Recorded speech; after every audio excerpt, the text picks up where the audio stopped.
Pressure is building on the Australian banks to pass on yesterday's interest rate cut in full and quickly.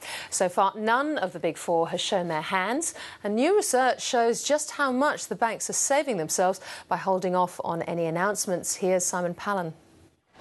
The big four banks have much to gain from not passing on yesterday's 25 basis point interest rate cut.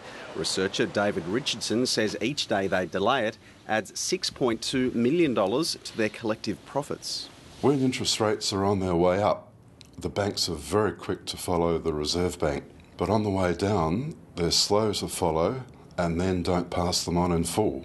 So far, none of the big banks have indicated their response to yesterday's official rate cut. ANZ will announce its decision as scheduled on Friday.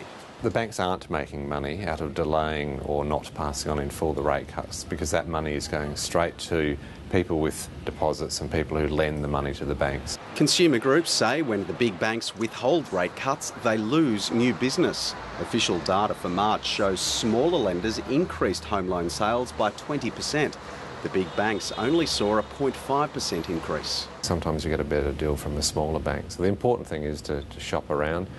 And the big banks' interest rate strategies have now come even further under the spotlight. The competition regulator, the ACCC, has got new powers to ensure the banks aren't signalling to each other when and how much they'll move on interest rates. If they're trying to send coded smoke signals to their competitors, then we would take action. With the new laws, it actually gets harder for us to explain to customers why it is that they may not be getting a full rate cut, and in effect it's a form of muzzle on the banks. The ACCC says it hopes the laws may soon be applied to other industries.